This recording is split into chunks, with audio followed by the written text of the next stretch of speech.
আপনারা চাইলে আমার মতো স্ট্রবেরি বাগান তৈরি করতে পারেন। এর জন্য বড় বড় পাত্র দরকার এবং বড় বড় পাত্রে একটিমাত্র স্ট্রবেরি গাছ লাগান। বর্ষাকালে এই গাছের নিচ দিয়ে এক ধরনের কাণ্ড বার হয়, যাকে রানার বলা হয়।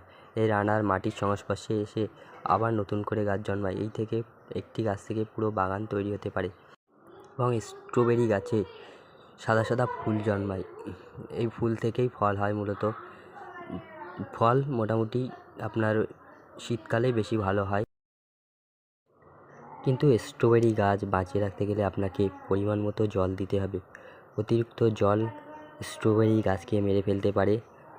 তাই প্রত্যেক দিন সকালে আপনাকে জল দিতে হবে এবং জল দেওয়ার আগে দেখতে হবে যে গাছের গোড়ায় জল আছে কি না। যদি জল থাকে তাহলে জল দেওয়ার দরকার নেই। গাছের গোড়া শুকিয়ে গেলে তবেই জল দিন। আর প্রত্যেক দিন সকালে দিতে হবে গাছের গোড়ায় জল, যেটা সারাদিন গাছ শোষণ করবে। রাতের বেলা জল দিলে পচন ধরতে পারে গাছের গোড়ায় এবং গাছ মারা যেতে পারে। এবং গাছ নিয়ে আরও ভিডিও পেতে চ্যানেলটিকে সাবস্ক্রাইব করুন।